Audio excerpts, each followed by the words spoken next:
in my thoughts, I'm forgetting to breathe. I cannot believe how beautiful your voice is, but I can't hear what you're saying because of the wind, and I hate how fast you make my heart beat.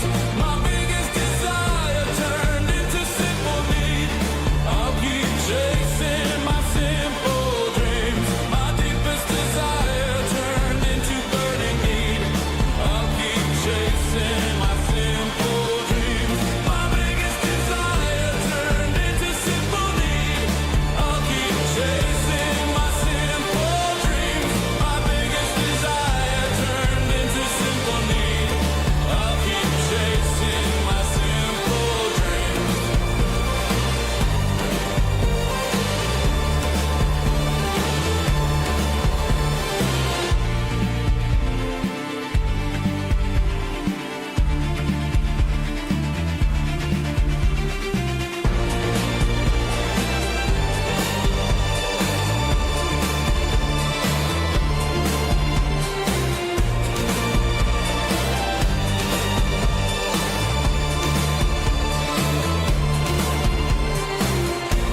My biggest desire turned into simple dreams.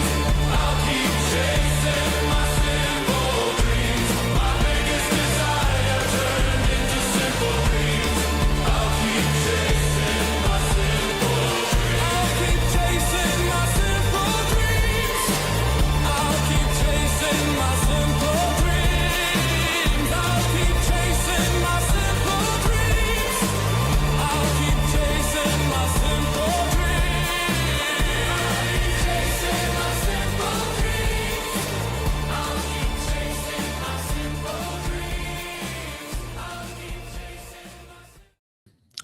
Ladies and gentlemen, we are back from Washington State to the great free state of South Dakota, where I actually have my real setup and we're actually on time. Now, we'll see how everything holds out because I came back last night at about 4 o'clock in the morning with no power on. So there's a storm outside currently, and we will see if the power continues to hold or if the stream gets cut a little short. And you awkwardly have to stare at the blank face of Ranan, Hawkeye with his hookah, and Mr. Richard Cranium. How is everybody's night going so far? Good. How's everybody else doing? Good. Fantastic. Hell yeah. Richard, how are you? Are you moved into your new spot as well? Well, the U-Haul is still sitting out front, but I am officially in. Oh, bro, it's Wyoming Gun Project in the chat. I hope you're having a great day, brother. Your stuff has absolutely catapulted into the mainstream, which is fantastic. You got covered on, what was it? Moist Critical, that guy. So it's breached. It's breached containment. It is now into the normie zone. So we are currently, VTubers are covering it. So this is mainstream news. Wow. In a That's couple weeks, big. you're going to be on CNN, my friend. I don't doubt it. Congratulations. Fantastic work being done. Unfortunately, due to the untimely end of an airman.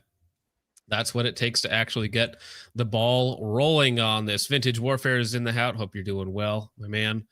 Let's get right into the topics, as Acid Eric says. So, military companies for sniper rifles, pistols, whatever it might be, they just be doing some little oopsies every now and again. We'll start out with Sig for now because I did collect some of these to show you guys. Sig's been having some issues. Last week while I was in Washington, about 8 days ago at this point, a airman was killed on airbase. That story is kind of changed and moved around a little bit. So there's more details coming out on that, whether some horseplay was involved between two airmen and then the other one got killed when his gun went off. Was the gun still in the holster? I'm hearing some reports that the gun was still in the holster, even though they were wrestling or horsing around or whatever that even means. So whether the trigger was actually pulled, whether it was dropped, bumped, went off, killed the other officer or airman, we're not entirely sure at this point. They're still doing their internal investigations. we've seen since that week just a multitude of ranges and offices and training facilities outright ban the P320. It's probably over 100, I would say. So many, in fact, that SIG has had to issue a statement on all of this. And some of the wording in their statement has changed over the last few months. And it's better than what they did before, for sure.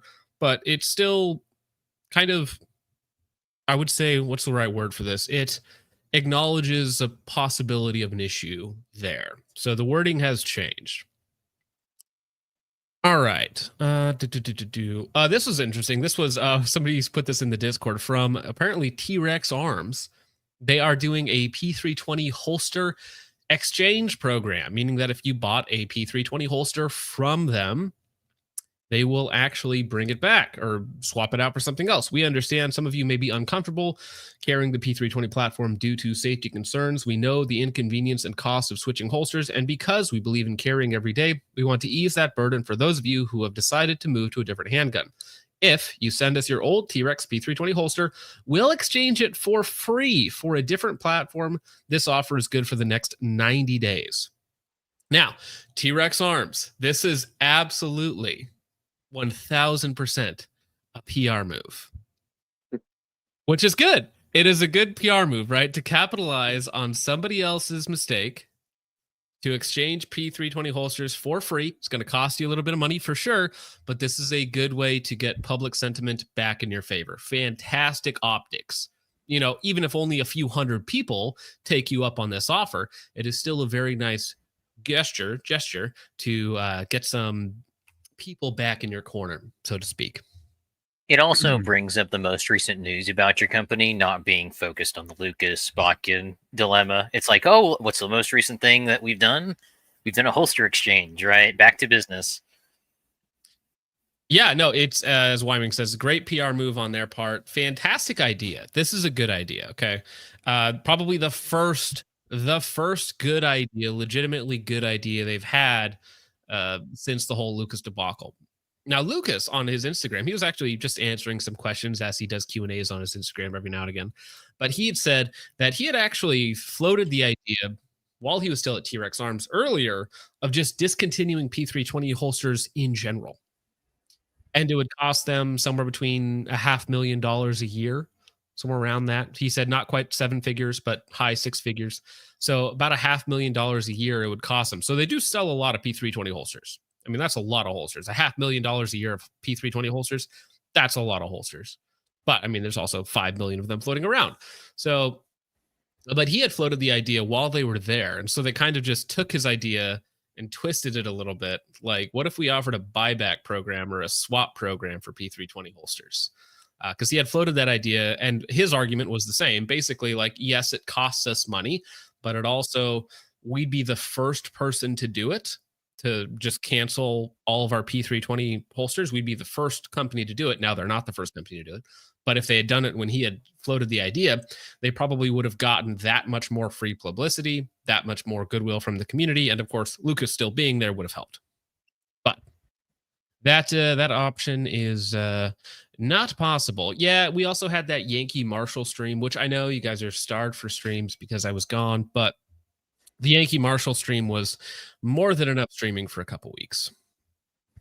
I missed that, and I am not sure that I want to go back and catch it. Is it? Dude, actually, is Wyoming Gun Project still in the chat? Because I went over there to the stream because he did a stream with Yankee Marshall, 2 hours long, and the comments over there just murdered Yankee Marshall over and over and over and over again, like Randy was hoping to do, but instead that just ended up being a yelling match, not between Wyoming Gun Project, but between Yankee Marshall. All right. Now, this was the joke that I had said on that stream when Hop popped on. So put Sig Sauer CEO Ron Cohen in a bank vault with a small hole in the ceiling through which dropped loaded P320s one at a time until he confesses. This is just a terrifying thought because, you know, eventually one of those things is going to go off. You know, I bet the first part of that sounded really good to Ron Cohen. What, money? A bank vault? I love bank vaults. With a small hole in the ceiling? Not a glory hole, Ron. Calm down, Ron. Combining his two favorite things. Oh, yeah. The Glock 19X reliably fires 99.98% of the trigger pulls. The M18 reliably fires 100.13% of trigger pulls. And then they did. Sig responded to all of this, right? Because they had the death of the airman. They had it blow up everywhere. They had Wyoming Gun Project's video go nuclear, get covered everywhere. It's on commentary channels. It's on VTuber channels. Sorry, James, your mic feedback in a little bit. So I just muted you, but if you figure that out, I will unmute you because it's like a fan's going off in my eardrums.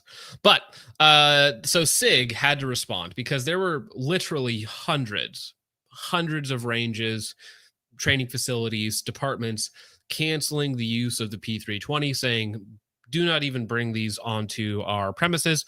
I believe Mischief Machine said that they were just going to discontinue all of their P320 products, even though that's like half of what they do and they'll just figure it out. But I think at this point, people are really starting to take a stand against the P320. Now, in this, they say P320 safety information. So this is again put out by SIG. Recently, there have been a number of reports and claims regarding the safety of the P320 pistol and its use by the U.S. military and law enforcement agencies. We understand you may have questions. We want to address your concerns and provide you with full, complete, and accurate information. Oh, thank you for that, Richard. Now, this is completely different opening statement than their last one. It ends today. You know, engagement hacking grifters and anti-2A people that if you have issues with the P320, now they're like, we understand you may have questions and we want to address your concerns and provide you with full, complete, and accurate information.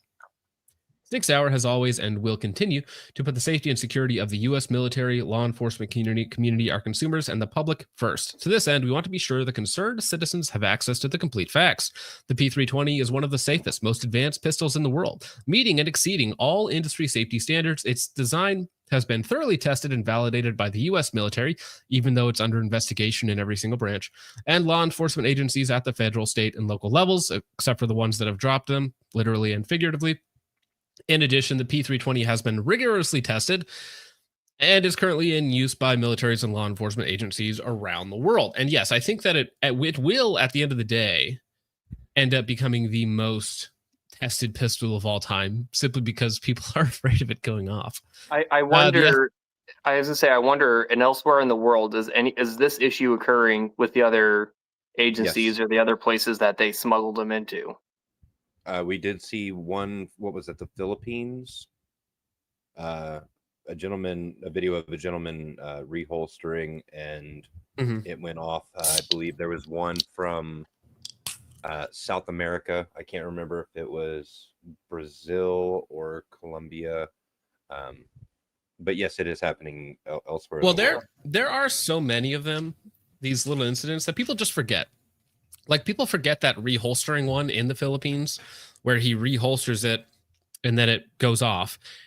And people either have to say, well, there was a magical invisible object that pulled the trigger because his finger was clearly out, or that the holster pulled the trigger, which is like, that's, if you're a defender, those are the only two options you have: magical invisible object that pulled the trigger, or the holster pulled the trigger, right? Either way. It's funny that there are literally zero other handguns with a commonality to be doing this right now. Like, you don't see you don't see Glocks doing this. You don't see CZs doing this. You don't see MMP 2.0s doing this. Well, we saw the numbers for that, John. I think it was one Glock 19, one Smith & Wesson, one CZ, and then like 14 P320s. Right. Extreme outlier. Correct. Extreme outlier, right? Well, and even then, I am completely willing to blame some or most of these incidents on the individual, but my position is simply that I believe one of them, only one. It doesn't matter which one. Pick whichever one you find the most believable. I believe that the P320 has gone off on its own once. Well, it's already been a problem child in the past with, I mean, how many years ago was it when Sig issued recalls saying that there is an issue with a gun? Well, And which then they had which recall are you talking about? That's Because we kind of have what there have been the two. 2020 Sig Cross recall, and the 2019 voluntary upgrade on the P320. Yeah, but Yeah, they but never the did whole a full voluntary up. thing, I think, was just getting ahead of what they thought was already a problem. Oh, Well, almost it was certainly. definitely. Well, it was listen, definitely they a problem. in that voluntary upgrade program, they added a secondary sear catch. Like, Yeah, maybe they were worried about sear contact or the striker safety slipping off or something. I don't know. And that kind of goes back to like Ian McCollum on Forgotten Weapons just came out with a video talking about it. It's like, well, if Sig knew, actually, they would have went and already corrected the issue. Like, well, isn't that what the voluntary upgrade did? Like, if they're adding extra safety measures, isn't it like they are more aware of what else could be going on? well, apparently, like even with this very recent post that they've posted, that sounds a lot softer on their pushback. Someone on the Discord who works at a gun store, apparently a pretty big one, they have been receiving some info from Sig saying like, hey, look, if you publicly come out against the P320, we're going to fire you as a distributor. What's funny is that they're not joking about that. Sig is suing Washington PD, Washington State Department, for dropping the P320. So they're not joking about that. They will sue you. I guess that's their option. They're getting sued by everybody, so they're like, well, I guess we're just going to sue everybody for dropping us. Well, they really want to put a gun to your head to not drop the gun, but they've already got a gun to your balls, so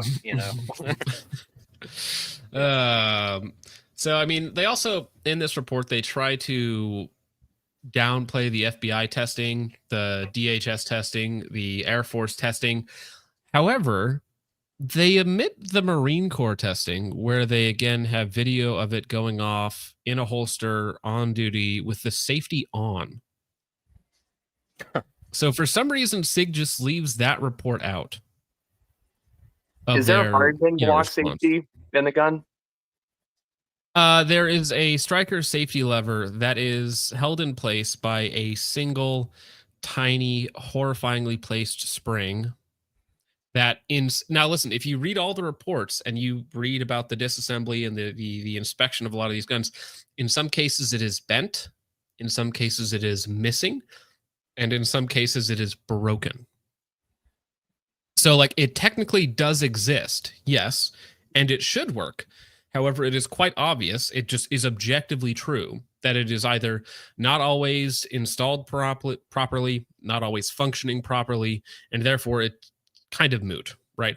I mean, that's again a reason why people talk about trigger weight. I don't buy the trigger weight argument at all. PDPs have a lighter trigger, Canics have a lighter trigger, Glocks with the performance trigger have a lighter trigger and a better trigger than a stock P320.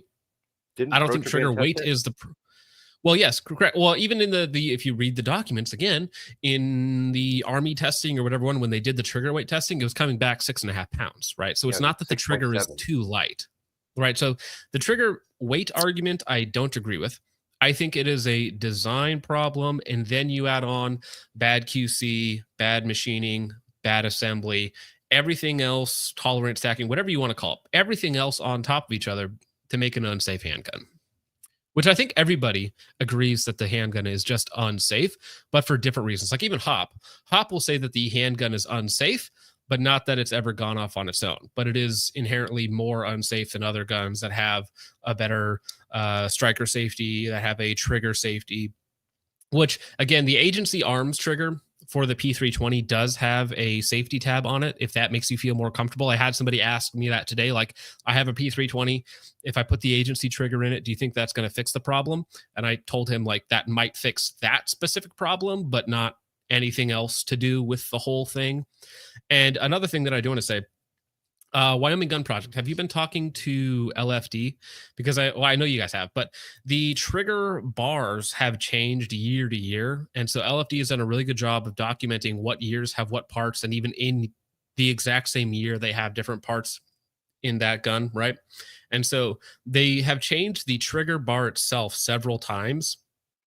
So the amount of travel in the trigger before all of the safeties are defeated is different from year to year. So in Wyoming Gun Project's video, his is about a millimeter before all of the safeties are disconnected. With some trigger bars in different years, it might be longer or shorter. But again, it's this whole cacophony of issues that just make the P320 it's a bad design. It should be dropped. It should be given up on. You don't need to fix it. Just get rid of the thing. Yeah, I mean, cost cutting wise, Sig, I don't think it was worth it. In the short term. In the short term, it was. I mean, No, A for effort. that's what they but told themselves, execution. right? They're saying we'll make some profits now and we'll fix the issue later. No one will know. They'll never know. They're gonna know. Yeah, this is a 100-piece puzzle.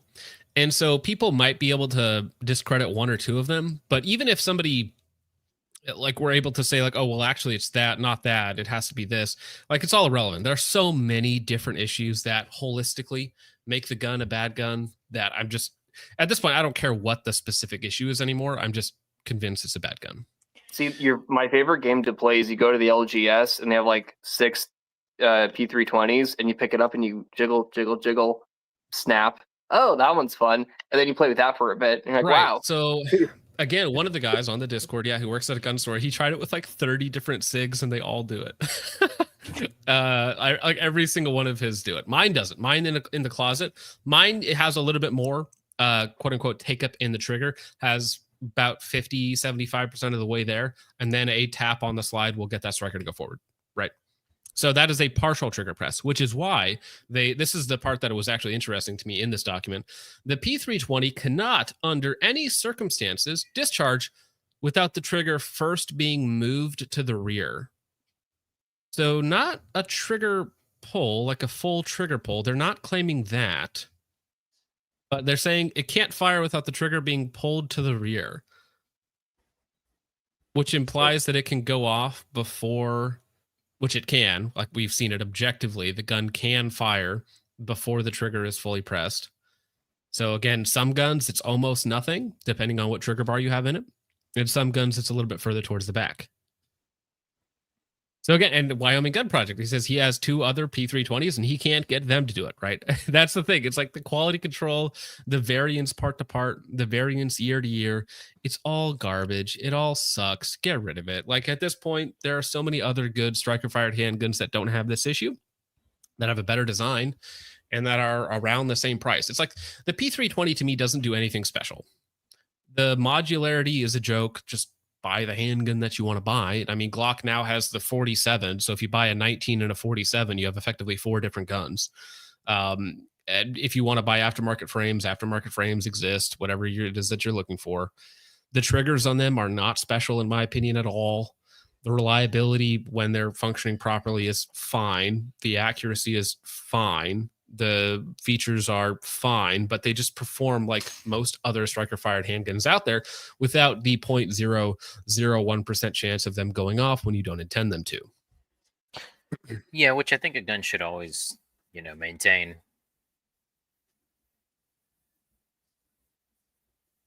I think it's funny because they go on like it's modular. I feel like the 320s, like the AR-15, but you can swap out uppers. But everyone has a lower for their upper. They just buy an entirely new rifle. And by the time you get to buying the frame, the slide, the barrel, then you throw an optic on it, you just buy a whole other gun. It's easier. I have a couple of uppers that I just swap around on lowers because I had to thin out all of the shit that I owned. So I just kept a few of the uppers and then got rid of some of the lowers because save on the space. That's Well, the uppers where the money is. Yeah. So Infernal Paladin says, is there a difference with the X10? Unfortunately, yes. If you put, depending on the year, again, if you put a 10mm FCU into a 9mm frame, you get reduced sear contact, and it can lead to a genius shake awake function of the trigger, which again, LFD has a video on that. There is a multifactorial reason why the P320 is a bad design. But yes, one of the modular features of the handgun, but if you use that modularity, you can result in like a dangerous configuration. What I don't understand is why the weird requirements for modularity only to not even issue weapons mounted lights. Well, you have all of this, you wanted all of these options to not use any of them.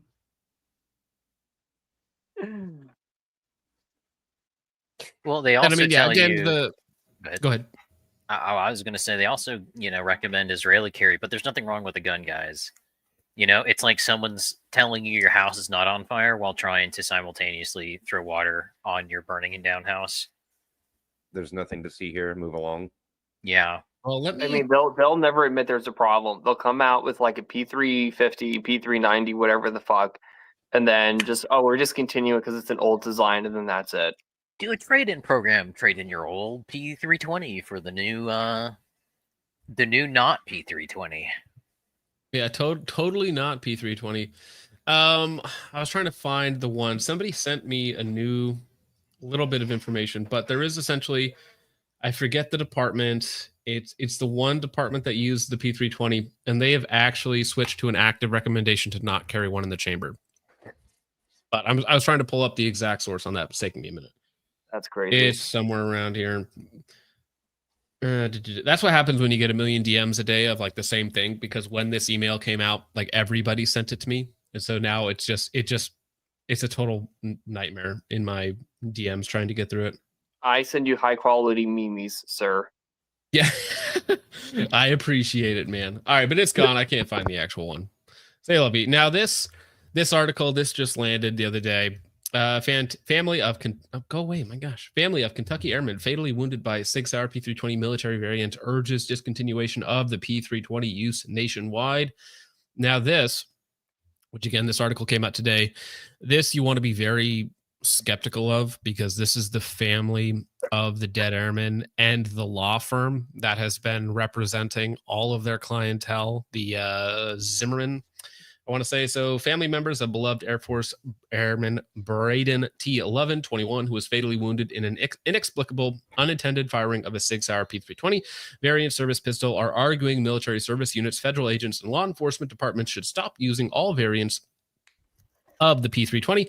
Braden's mother, Melinda Tucker, and family members are speaking out publicly after turning for assistance to attorney Robert W. Zimmerman and the law firm Saltz Mangaluzzi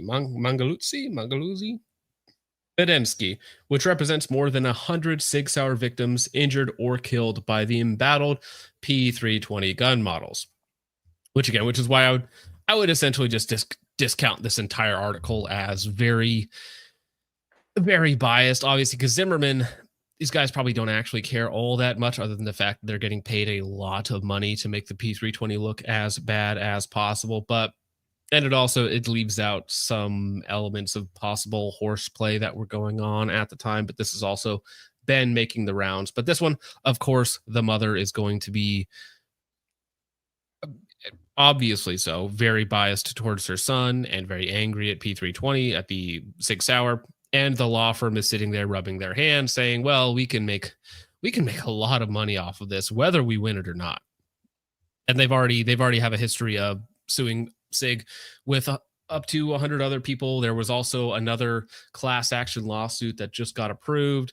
And we're just going to see this type of thing just continue on and on and on and on until eventually it gets replaced.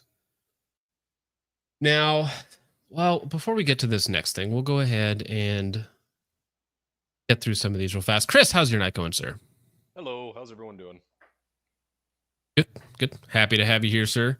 Yeah, kind of just threw me in here, so I didn't realize. No, you're good. We're Yeah. talking about we're talking about the same thing we're always talking about. We're always talking about the P320 in one shape or another. Yeah. Yep. But we're moving on. We're moving on to another gun that went off on its own. Yeah, Shadow 4 said this early. Army weapons have been edging too long since there's no current war. It just can't help but go off.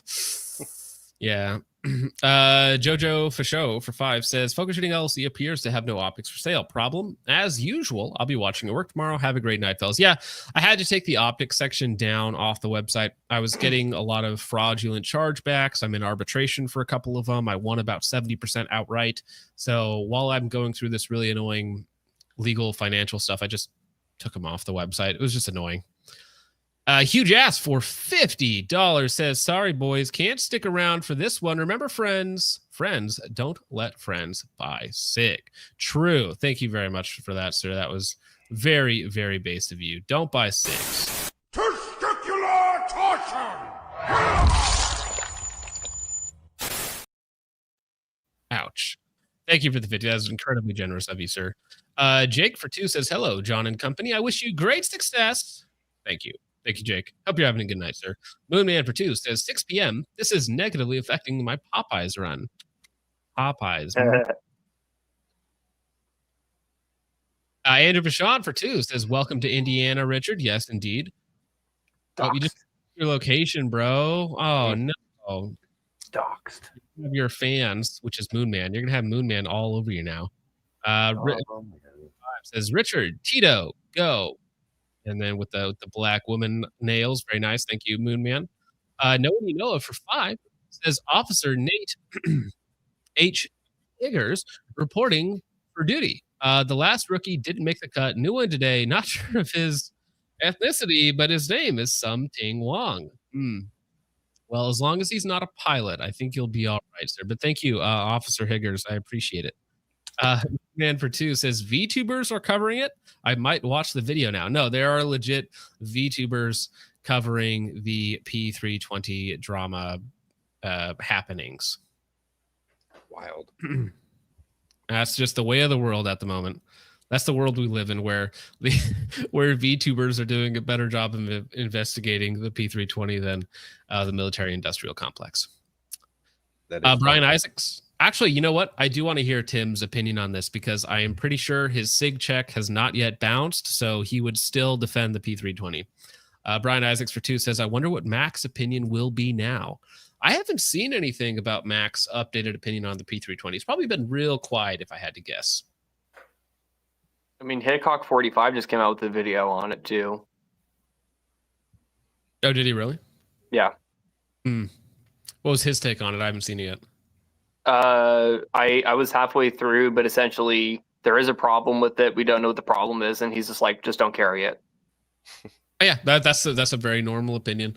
There's probably something wrong with it. Just don't carry it. And again, it's not like it does something special where you need to carry it over something else.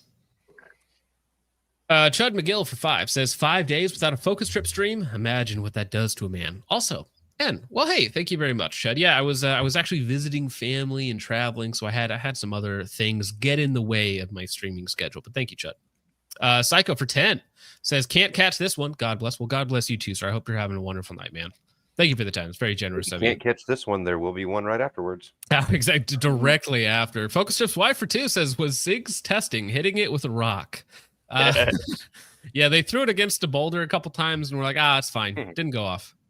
Although originally it would have gone off, ironically.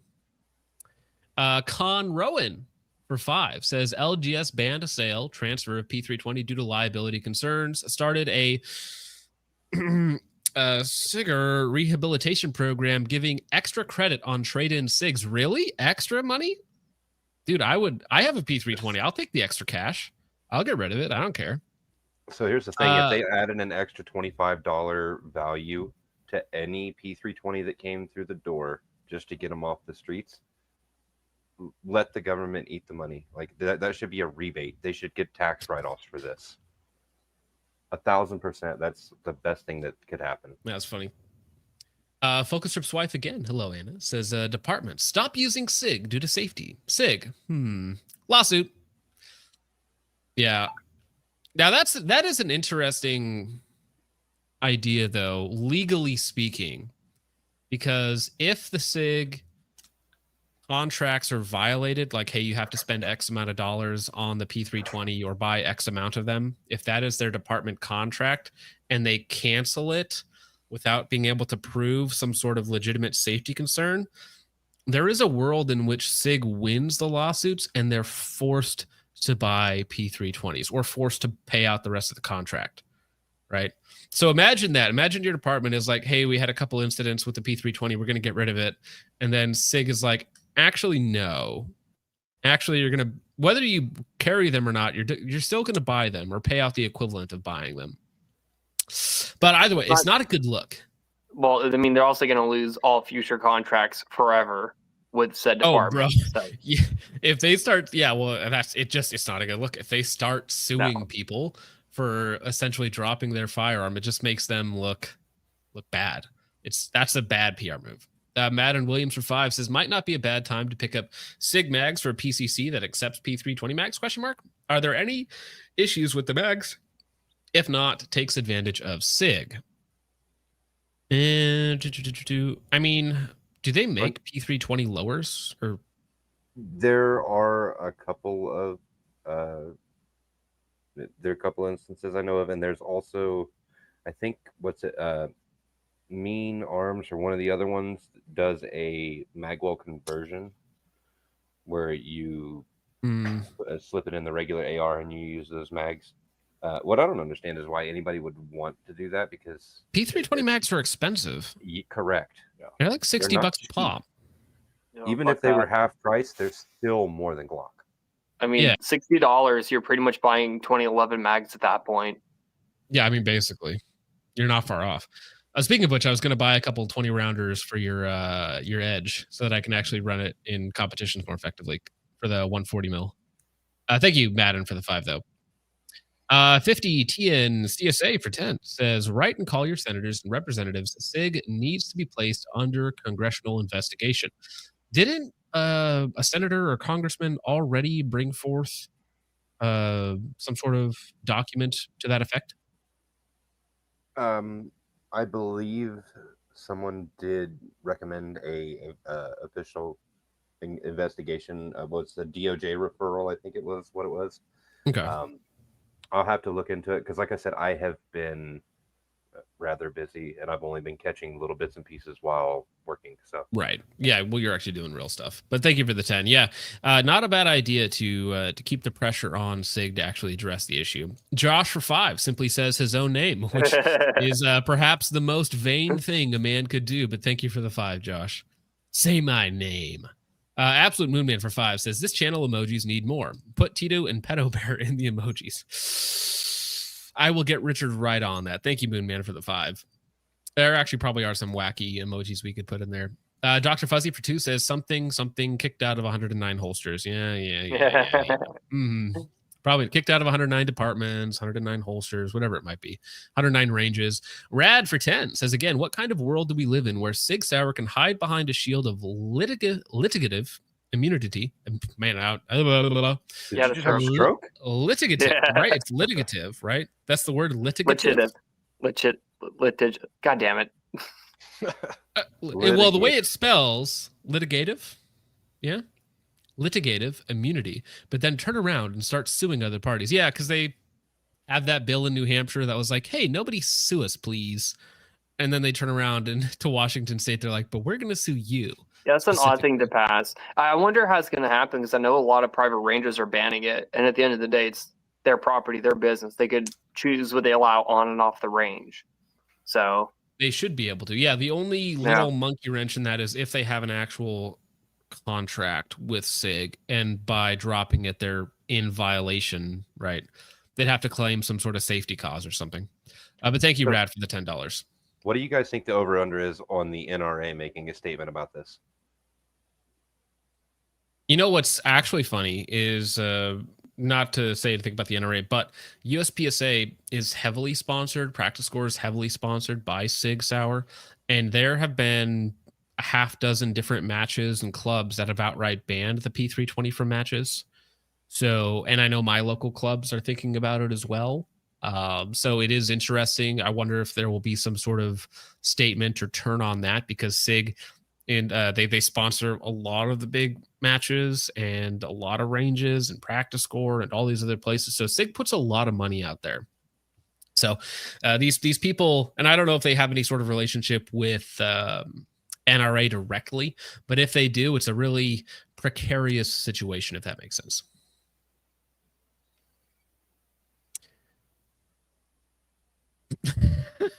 All right. Well, we'll leave it off right there for a second. I just saw Chud's super chat. We'll leave it off there. We'll come back in just a minute. All right. Yeah, NRA probably not touching it. Yeah, that would be my guess. Now, the German military, they selected a new handgun, the CZ P10F, to go along with their gay government. They selected a metrosexual handgun. Not a bad handgun. Reports indicate that the German Bundeswehr, is that how you say it? Bundeswehr? Yeah. Bundeswehr recently selected the CZ P10F as their new standard issue sidearm after completion. Oh my God, I can't talk. I'm done. After competition conducted by the Federal Office of the Bundeswehr Equipment, Information, Technology, and In-Service Support. That's a terrible acronym. The new pistol, which beat out the ARX Delta, the Glock 17, will replace the H&K P8 based on the USP and be designated the P13. The contract promises a minimum of 62,000 pistols with a ceiling of 186,000. A $25 million budget for the procurement has been submitted to the Bundestag. So yeah, P10F, new sidearm for Germany. USP bros, very mad. The ARX Delta, is that made over there? Yes. It's made in. It's not made in Germany. It's made in Slovenia. Okay, because that's the one where Polinar, they love Correct. that, don't they? It's Yeah. actually a pretty decent gun. It's if that's the one I'm thinking of, it's loosely based on a old design from Walther.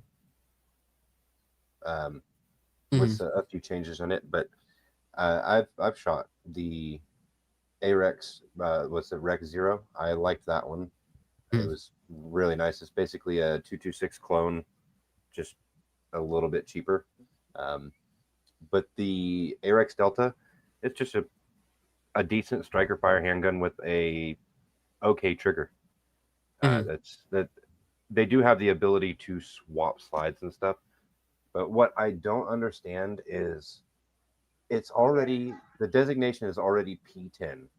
Why would they jump from P8 to P13 for the designation? Well, why would they not just I don't know how that works for them. But hey, Ben, how's your night going, sir? Oh, is he back? He said he was off lurking doing dishes.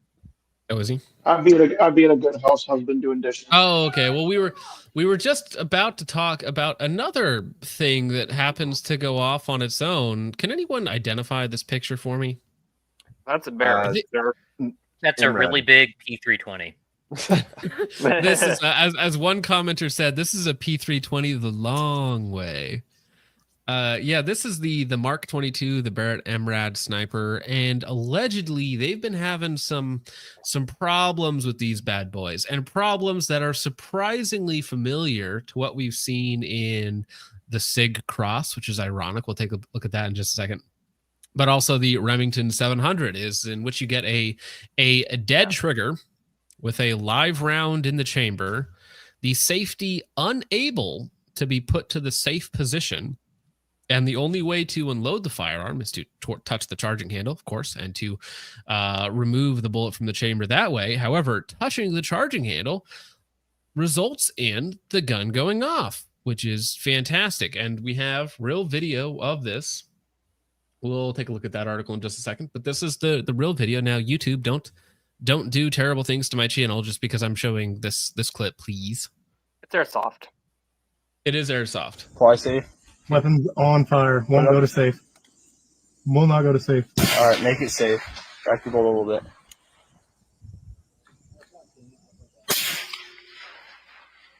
Ooh. I don't know, guys. It looked like he pulled the trigger, or there was like an object in his holster or something. I don't buy that video.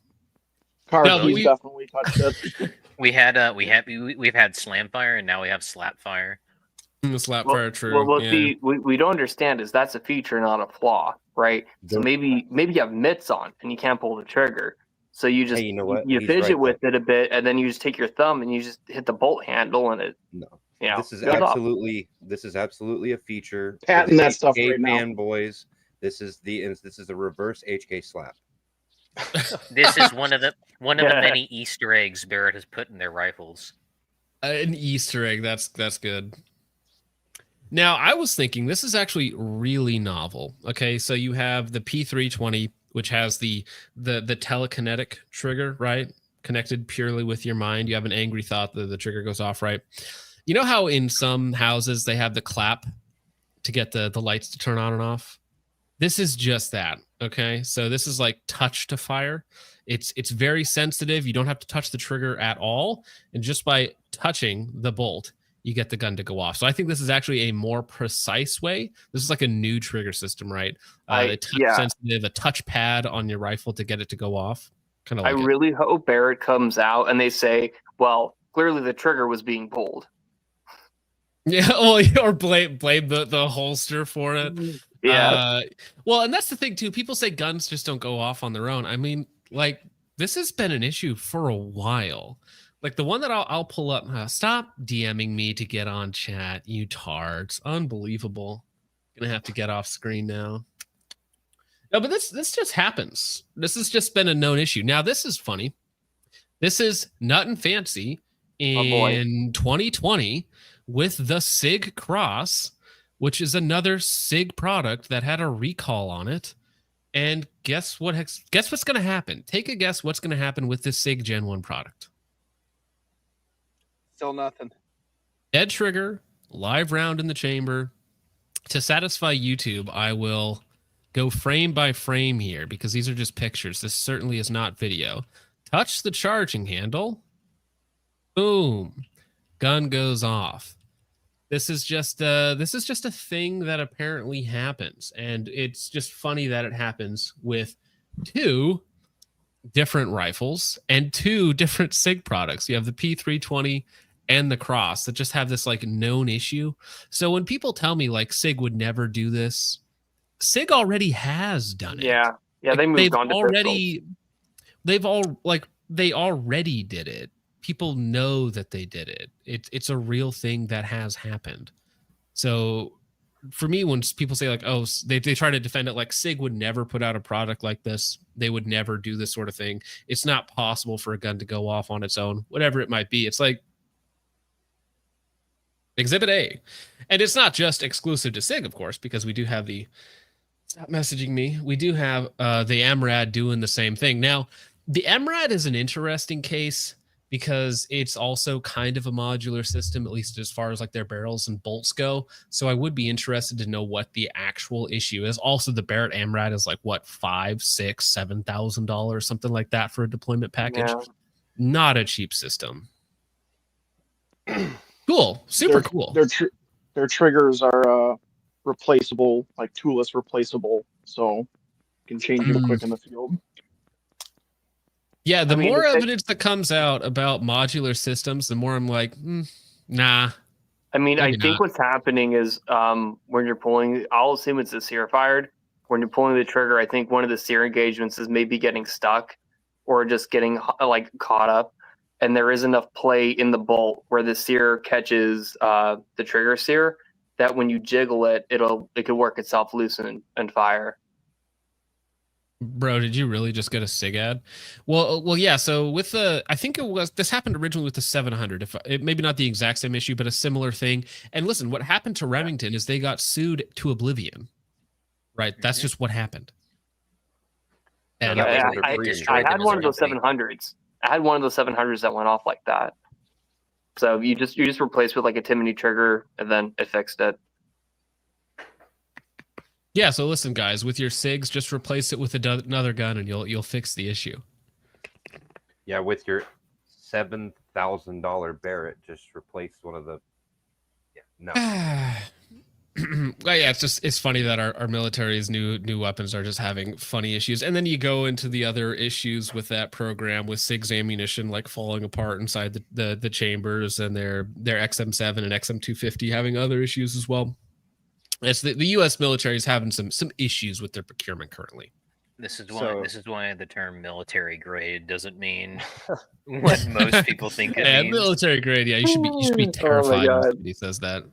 I know a gentleman who used to work for Barrett back around 2012, and then he left to go work for Sig, and then around 2016, I want to say 2016, 2017, somewhere around in there, he left Sig because of what he saw going on and went back to Barrett. So to see this now happening at Barrett, that's interesting. Interesting. You know what's also something in common with Sig and Barrett though, is that they got bought out, or not bought out. Sig didn't get bought out, but they have new leadership, right? So Aussie company NIOA group buys U.S. sniper rifle Barrett, and this happened back in 2023. So this is kind of where you see them start to fall off, and perhaps some of these issues start to sneak in. So a privately owned Australian defense company has bought Barrett Firearms, the premier American maker of sniper rifles, widening the NIOA's group access to the American market. And so this was after they already had the MRAD company, but I wonder if there were any specific changes that happened after this. Oh, is this around the same time that Australia come out and did a basically a no-fly zone over the entire continent because they were test firing a 50 cal? I think this is yes, they did. They did a no-fly zone because they were testing a new 50 caliber weapon for the Australian Army. Interesting. Yeah, and I'm pretty sure it was a Barrett at the time. So that's interesting. I wasn't aware that the Australian company is the one who was actually purchasing Barrett as a company. What a culture of panic around guns. It's interesting because I shot some precision rifle matches with guys before. Two of them specifically that both own MRADs, like the civilian version, pre-Aussie company buyout, and they've never had issues with them. So I'm curious if something internally changed or changed with the contract MRAD. I actually own a first generation MRAD as well, so never had any issues. Oh, nice. Yeah. Well, so you bought an American MRAD though, not Yes. the Australian MRAD. Yes. I've always that's always an USA, area of curiosity for USA. me. Is a foreign company buying an American rifle manufacturer that has contracts with the U.S. military? I'm like, is that square? That seems odd to me. It's like if some Chinese company bought like Northrop or something. It's like, I don't know about that. I bet they've tried. Yeah, I mean, if they could, they would, right? They practically do. They own all the farmland around them. Oh, what? Somebody sent me that article. Actually, what was it? There was one state that was it Utah that bought back all of the land that these Chinese companies had come in and bought. Utah, I think it was Utah that came in. Yeah, And was like, forced actually, buyback you can't too. have that. They were like, we're going to give you the money and you're going to accept it, and this is a square deal, Yeah. which is based. They want to We're sell gonna move themselves. Ron Cohen over to Q. That could be fun. Interesting. So the airspace got shut down 2 months after the Australian company purchased Barrett. So they were in fact testing a Barrett 50 when they shut down the airspace. Well, I mean, I don't know if that's standard procedure for some of these other militaries if they're doing quote unquote like fire demonstrations or something, but that just seems strange to me on paper. You know what? Yeah. It probably is it's PSA just going on in and sneaking into people's rooms at night and tampering with their P320s. You've got, Jesuit telling you. infiltrators that are basically coming in from PSA and they're destroying all the P320s. Sig's totally they're not at fault at all. And now, you know what? Now that PSA is working on that 50 cal, they're going after Barrett. That's all. I think that is actually the most coherent argument I've heard so far in For defense Sig. of the P320. The other one that I like is the Ghost of Gaston Glock. I think that that's holds a lot so of weight. funny. Is that meme of it's somebody's like trying to shoot up and then it's like Jesus who's over top of him, but in this case it's somebody trying to holster their firearm, but it's Gaston Glock right behind them. Chud McGill says you don't like Sig because they're unsafe. I don't like Sig because Cohen is a man of the nose. We are not the same. Also, just picked up a 507 comp. Well, hey, you bought the best red dot on the market for a handgun, which we're going to have a huge debate on that versus Trigicon. I think that'll be fun. We're going to get Trench Grenade and Protraban to redo their debate. That'll be fun. Puddle of Chud for 5 says, love you, Sigas. Saving for an apartment, so we won't be able to donate for a while. Hick Chads 45, rise up, hashtag not all boomer tubers. No, that's awesome. Puddle of Chud, fantastic name, and good luck, bro. That's awesome. Apartment hunting was fun. I only ever had to do it a couple times in my life, and I hope I never have to do it again. But get a good place that works for you, man. And good luck out there. Appreciate it, Puddle of Chud. Pistolero Jesse for 5 says, I wonder how the SCOTUS is going to roll on a class action lawsuit against SIG with regards to the Firearms Company Legal Protection Act, PLCAA. Well, that's if it ever reaches the Supreme Court. I don't know if that's going to happen. Yeah. They're gonna just receive a loss and have to eat it. Yeah. Which they might do, you know. They've got so much riding on military contracts now, which aren't big earners, but when you know, have tried to position yourself to be all of the small arms, you know, NGSW winners, that might be a lot of money coming in. So they may just say, well, we don't really care about the public image right now. We're busy building guns for the military. If you look at their internal documents that got leaked as well, there was a gentleman, who did he leak it through? Gun Quality Enforcement or somebody else, where essentially they had like 14 pages of SIG saying that they don't care about the civilian market. Like they could lose every single police LE civilian contract on the market and they would not care. So, and they were very clear that this is secondary to us. So they might care about it as far as PR goes, but as far as finances go, as long as they have all the military contracts, they don't care. You are nothing to them. To be clear, you are nothing to them. That mentality from a business perspective is suicidal. Not when you have government contracts. I get. Listen, I agree. We believe that from a propaganda or as a PR front, but when you look at their bottom line, they're going to look at Mr. Ron Cohen and say, you've done the best for SIG that SIG has ever done. Yeah. Their name might be in the gutter, but investors looking at the back end and they see lots of zeros, going to make them very happy. But yeah, so I don't know. As far as the Supreme Court goes, 1, they probably wouldn't take the case to begin with. 2, it's probably never going to go there. They settle 99% of these things out of court. They've won a few and they've lost a few. So that I expect that pattern to continue. They might lose a couple more. They're going to win a few more. Most of them are going to get settled out of court. That's my guess. Chud McGill for 2 says, put incredibly gassy as an emoji. I'll take that under consideration. Strapped DLB style for 2 says, what's up, biatches? Not much. Hope you're having a good night, Mr. Strapped D. Oh, no. Strapped D for 2 says, the light on the Barrett is too big. Yes, correct. They weren't designed for holsters that big, and so it allows too much debris to get into the trigger guard and pull the trigger. Absolute Moonman for 20 says, every time I see the new FD hotness that all looks the same and has no soul, having issues, all I can think of is this old thing they used to issue didn't go off just for the love of the game. Boomer pilled on guns, gib old thing.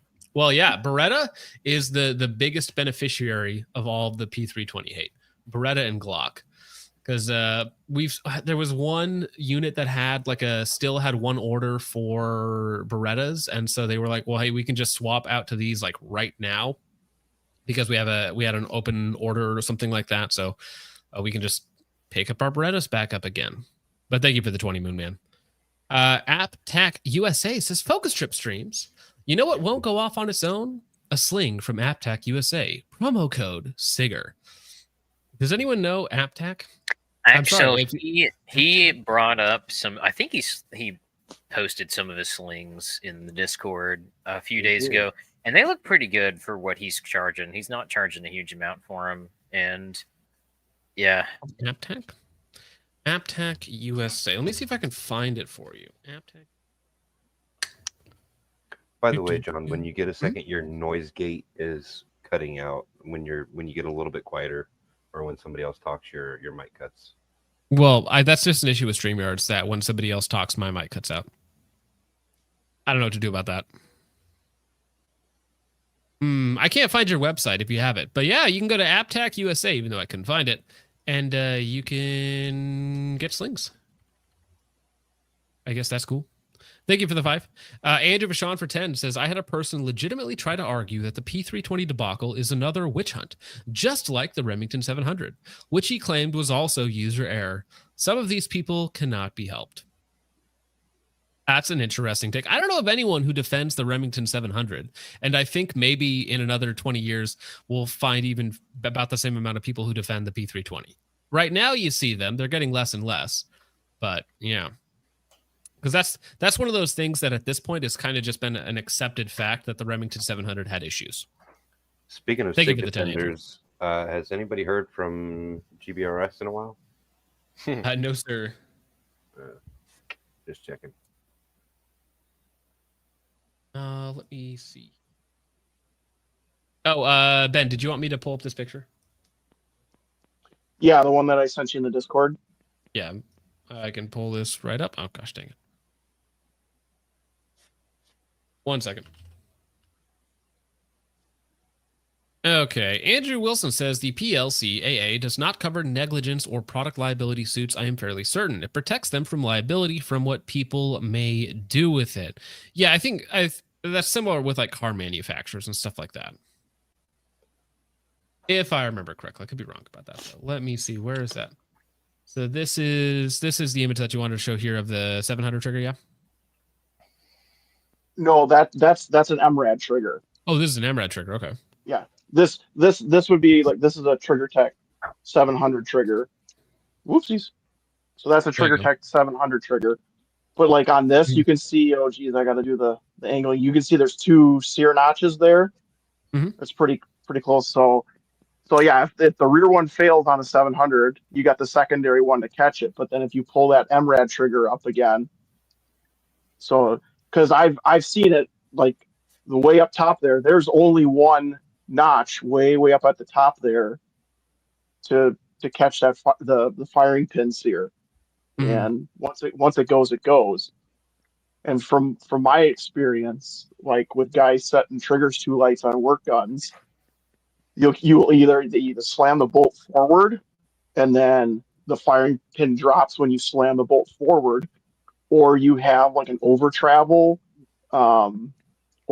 stop, which I'm not sure which one it would be on that MRAD trigger, the top screw or the bottom screw, but they'll try and get as minimal over travel as possible, and that actually causes, when you like close the bolt, the trigger is already almost in like a locked rear position, and you basically have a dead trigger.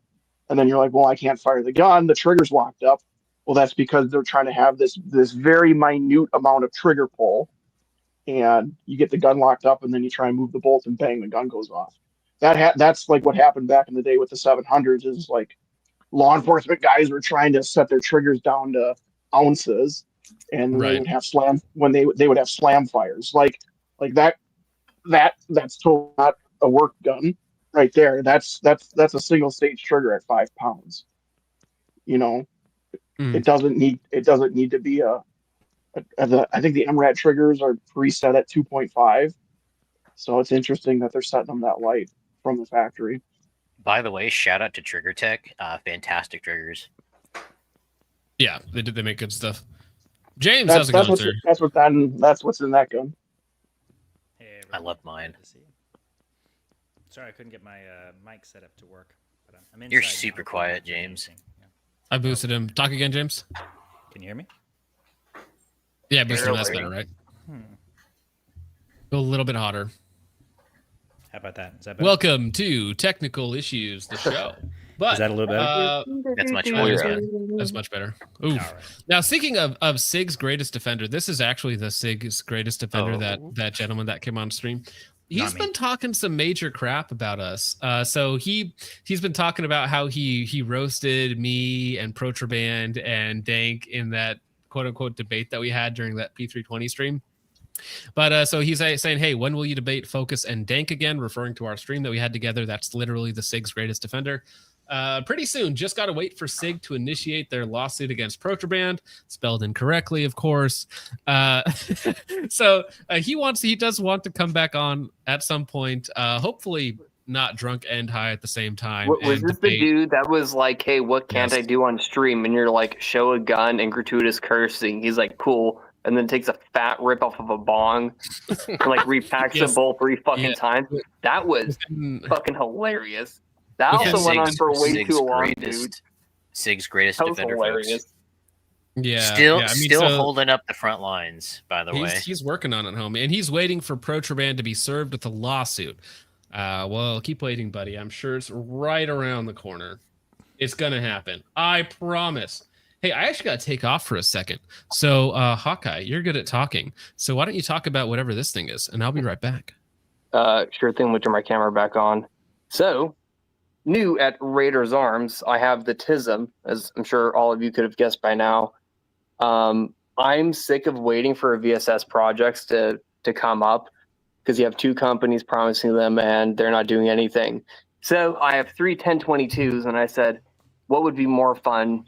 And then I sat there for 2 weeks and I drew up a drop-in 1022 chassis, and it looks like the Venturas. So it has the side rail on there to take the POSB scopes, like so. I have a 6-power here, and I'm using Arctic birch plywood, and I'm considering doing a proper, like a reproduction of the tool of finish on it, which is an ever-living pain in the ass, but I kind of hate myself, so it might work out. And then I'm kind of messing with CP33 magazines and printing them. So inside of that magazine there, that is like a copy of the Val mag. And then you're going to have like 33 or 40 rounds of 22 to throw in there for your ultimate LARPing experience. So how does that work? Are you basically taking a CP33 mag and then forming the top of it into a 1022 mag, or how is that working? So the CP33 mag is backwards at 8 degrees. So I straightened the mag out, did fix the internal geometry, and then what you see right there is a shell. So like the chassis, the handguard, and the magazine are just going to be SLS printed. The tube is aluminum with the knurling on it, and that's pretty much it. So this, heck yeah. I mean, the prototype, this will be done next week. And then I'm going to make sure everything's good on it, send it out for some T&E. And then I'm probably just going to be doing pre-orders on these. Can I set a recommendation? So I know that there's other VSS, ASVAL, Venturas clones going around, for like $6,500, $7,000 for a pre-order. Just don't do that. Right. And the MSRP I'm aiming for $399. So we'll see. Some say that's too low. Right? Who knows? Huh? I said it's a 1022 chassis, right? So it's like yeah, you can't go too heavy, but like $300, $400 somewhere in that range, I think is really attractive to a lot of people that want something that looks like the real thing. I honestly wouldn't be surprised if PSA is like, yo, you want to sell these as PSA Venturas cranks or something? Brother? Yeah. Well, a fun fact, $11. I actually do. I do have a body kit for a PSA crank because mine is such a fucking hopping ass piece of shit. I made that stock for an AK, and I made the handguard to look like that for the crank. So that actually is something I could possibly do relatively shortly. But yeah. Speaking of PSA, of all the weird PR moves and budget cuts happening, with Doge and USAID and stuff like that, the feds, their budget cuts are really affecting mass casualty events the most. So this happened a couple days ago. This was the Manhattan shooter who went into the Blackstone / NFL headquarters in downtown Manhattan and unfortunately took the lives of, I believe, 4 individuals before self-deleting himself via round to the chest, which is a wild way to go. Now, this whole story is strange and wacky to me. So do you guys have any thoughts on this before I kind of dive into the rate my setup section? He must thought he was too busy to shoot himself in the face. Is Well, what I'm guessing. Well, he killed. What was it? The CEO of BlackRock for investments. Right, It was like Blackstone. Blackstone. Blackstone.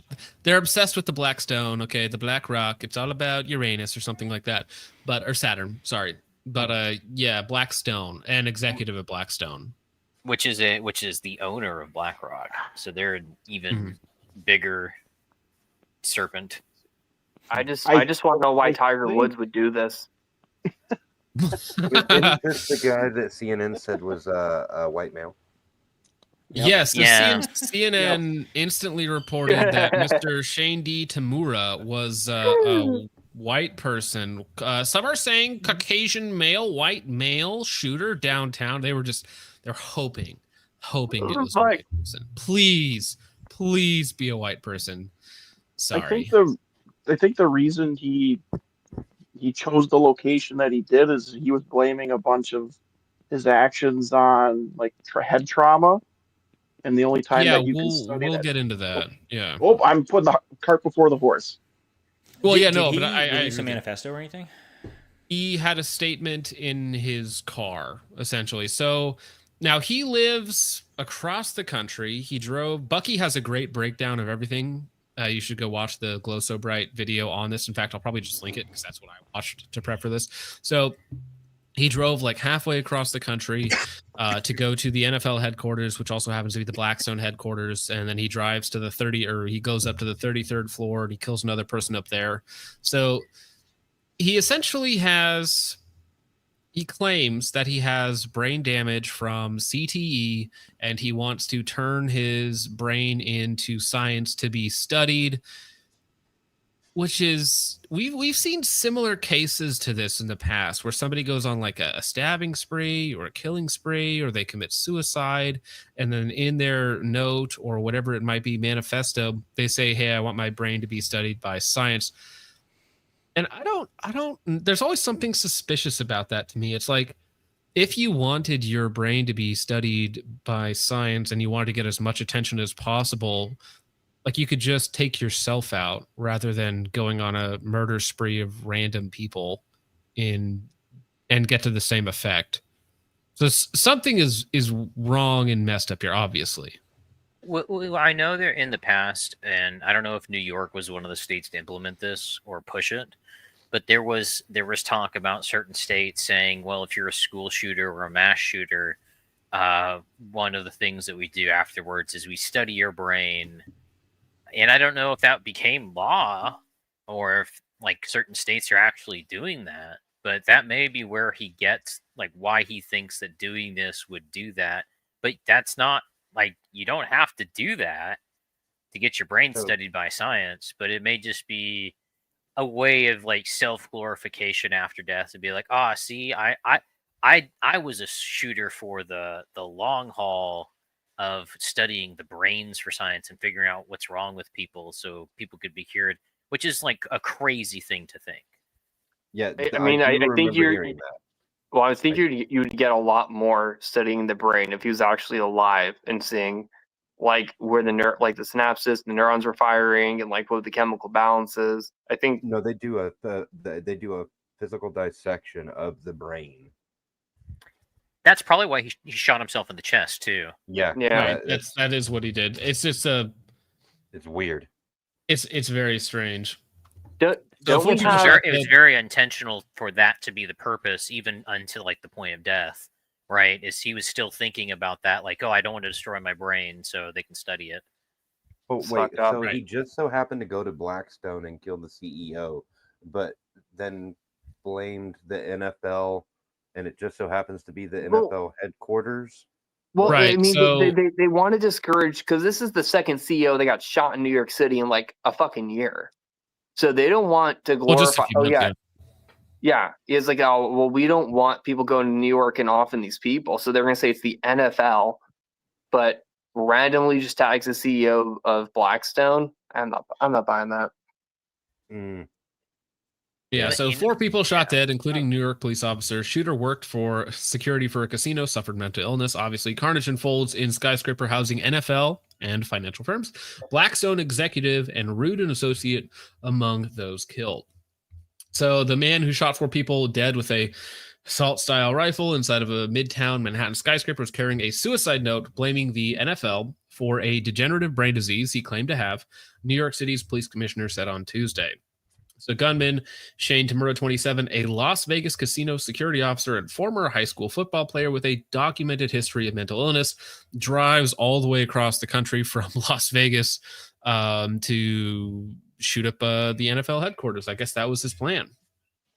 He killed 2 security guards, which is very unfortunate.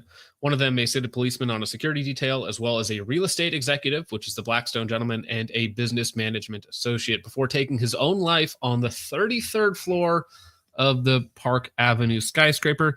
And now listen, if you're a conspiracy theorist, I don't know why it's always the 33rd floor. I don't know why. It's like, is it Freemasonry? Is it just symbolism? What is it? On the 33rd I know. floor? I immediately Why? thought that too. I was like, "There's this is a notable event beyond what we know." Yeah. They just say that No, because this is- everything oh my leads God. back to Freemasonry. You know, No, everything. this dude is the guy who went around destroying P320 Sears. Okay, he wields a PSA weapon. He's one of the PSA plants, dude.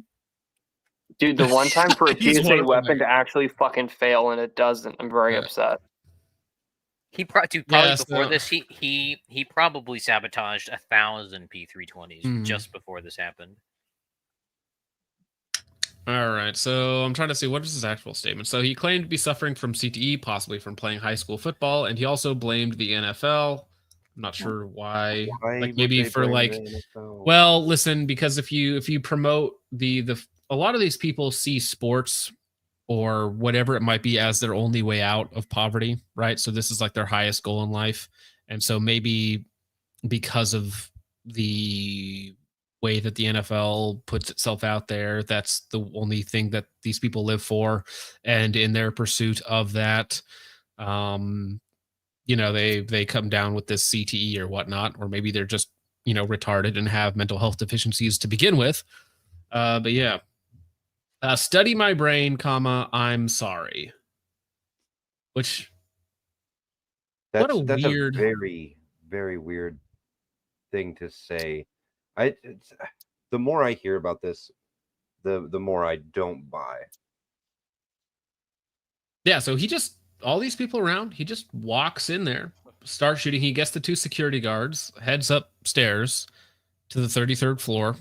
Like, that's the weird part to me too, because is that where the NFL is housed, or is that where Blackstone is housed? From what I heard, Blackstone. Yeah, that's Blackstone. Why did he go to the Blackstone floor if they're saying he was there for the NFL? If I recall correctly, the number pad for the elevator was on the exterior, and I think he either missed that button or didn't press any of the buttons or whatever, and that's the floor it took him to. He just But happened that was to like- land on the same floor as Blackstone and kill the CEO. It just seems so far-fetched for it to just happen by happenstance that he took out the CEO of the company in the same building that he's blaming, in the same building where the NFL is, and he's blaming the NFL for his high school CTE. Literally every single person in the chat has a different answer. So yeah, we'll just have to wait and see. Well, oh gosh, this person was known to law enforcement on 2 occasions in 2022 and 2024. Records show law enforcement officials detained Tamura for up to 72 hours under a mental health crisis hold, and somehow he had an active permit. Which, in the state of Washington, I'm pretty sure if you get alleged or certified as mentally deficient, you're not even able to buy a firearm legally. Is that correct? Yeah, it's that way federally. Okay. Which the whole thing just seems weird to me. Well, he may not Or- have had medical diagnoses, right? He may. Well, but isn't it if you've ever been admitted to a mental health institution against your will, which being detained for 72 hours surely would have counted as No, it's that? No, from my from my the understanding, it's 72 not. hours It's, is an evaluation. The 72-hour hold Yep. is a basic evaluation. So yeah, it's being only if you're they what is it, mentally adjudicated as mentally deficient or something. That's when it that's what the flags. initial 72-hour is for. They do that eval, and then if you're held for longer than that initial 72 hours, then that's when it starts to become an issue. Not even if you're held longer than that. It has to be done by a court. I've done dozens and dozens. We call them Chapter 51s, but No, a lot even of when them it is done by the court can order it. And like I had, so getting a little personal here, my ex and her ex had some problems, and he used the system to come after her, and she was hauled away in handcuffs for a 72-hour evaluation under his direct orders because he was a sheriff, and he got his buddies to or basically push it through, and she was held for 72 hours. That Yeah. is messed up. Yeah, Absolutely he got disgusting. into a lot of trouble for that. But long story short, she went in. They let her go short of the 72 hours, obviously, because they went in and they're like, no, you're not a threat to yourself. You're not a threat to others. You're not using drugs. You're not drunk. You don't have anything at all in your system. You're fine. You don't need to be here. We can see that this is clearly manipulation. You need to go. So, but yeah, we got lucky with that one. But she could have the lost 70 a lot of privileges and things like that. Like she could have lost her kids. She could have lost her rights. Yeah. But That's why not much really comes of it, because it's like, just like you said, it's that initial view of what's going on, and a couple days, okay, there's nothing here, have a great day. I And just then want if to they say pull you something to longer, Shadow Force there. I do know how to pick them. They can't run away when they're on the psych ward. They're locked in. Heyo. Bro, that's spawn camping, just waiting outside of a psych ward. I've been waiting. No, so this was according to the article, it said something about like, oh, this is the identified as an M4 carbine, a large semi-automatic rifle popular with U.S. gun enthusiasts that is modeled on a fully automatic rifle used by the U.S. military. When in reality, it was just a PSA Freedom 11.5. That is just what it was, which was unfortunately assembled correctly and actually worked. And the light system on it, it was using as in Glow So Bright's video has full pictures of all this, but you have the Feyachi tactical special, the Amazon special light, and then you have perhaps the greatest optic of all time with a confirmed kill count too, confirmed CONUS kill count. The CV Life 2.5 to 10, one of these horrible ACOG like special things. Now, I've actually owned these, and I see these every now and again. They are terrible, awful. So the budget cuts have hit the State Department. They've hit the PSYOP department. We're down to under $500 for a complete setup. I sent one of those scopes to Wild Knot a few months back. He put it on a 22 for his daughter. She loves the little laser thing. I would like to also, just for personal curiosity, were the two security guards that engaged him, because that's the tragic part, is the two security guards that tried to stop him, I imagine, because they said that they flagged him as a threat as he was walking up. Were they armed? No, the security system flagged him. It was a cop. I believe it was a facial recognition and camera system that identified that he was carrying a weapon. I have to find the article where I was reading. From my understanding, one of the guys working was an off-duty NYPD officer working a security gig, and I think he was didn't even see it coming, was shot in the back. Yeah, I remember hearing the other guy. I don't know. Yeah, I remember hearing a law enforcement officer was killed. Yeah, so the first victim slain on Monday was Didarul Islam, 36, a New York Police Department officer who immigrated to the U.S. from Bangladesh and was the father of two young boys. Tragic. Islam's wife is pregnant with her third child, even more tragic. Assigned to the building security detail, he was hailed by Mayor Eric Adams as a true blue hero. A private security officer, identified by family as Alan Etienne, was fatally shot in the lobby moments after Islam. So they were taken out almost immediately. So were they armed, and did they attempt to engage, or did he just smoke them like right away? Because if I had to The guess, NYPD guy should have. The NYPD guy was most likely armed. It was with an off-duty gig like that. Yeah, that's I mean, why a lot of them get the off-duty gigs, is because they already have the qualifications, the permits, and everything else. So it's easier for them to get, and they are essentially getting better pay, unless they're getting overtime from the department. So, well, if I had to guess, this gentleman is not particularly well trained. So it is almost just luck that he managed to take out both of the guards right away, unless I'm missing something here. Because like I've seen people get into random shootouts, and effectively hitting and taking out targets is not these people's speciality. Did he only have one mag? I think he might have had. He had a concealed carry permit, so I don't know if he had another gun with him, but he used the rifle.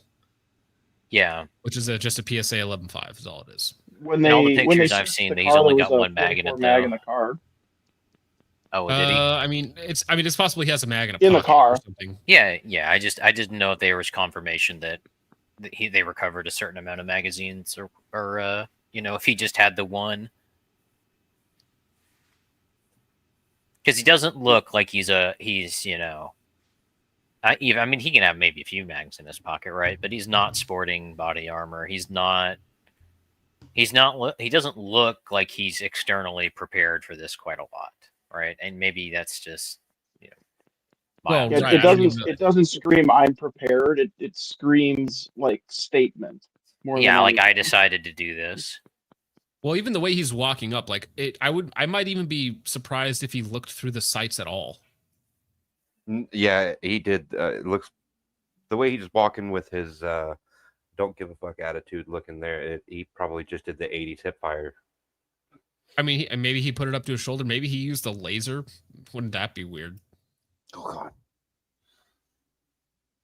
I mean, the crazy thing is that gun is banned in New York City. He shouldn't have been allowed to have it. This is so brazen. Yeah, just walking around in the middle of New York City with an AR-15. How dare those laws not? How dare you not obey them? Well, listen, and that's another thing too. It's New York City. All these people watching him go up, they can't do a thing. None of them are carrying. I guarantee you, none of them could even possibly attain a license to carry, because in some of these places, it's impossible to do it legally. So they make you do it illegally, basically, if you want to actually protect yourself. Well, look at all the people around him. Like, if you look to the left on the picture, there's a dude just sitting on that bench. There's two dudes just like above him, just walking in his direction, right? Like, and it may just be they haven't noticed it. No. You don't understand. This is peak New York City. Although it is appropriate for New York City for all these people to be around and to not only not be able to do something, but have no desire to do anything. They don't give a fuck. They see him walking with a rifle and they're like, not my problem.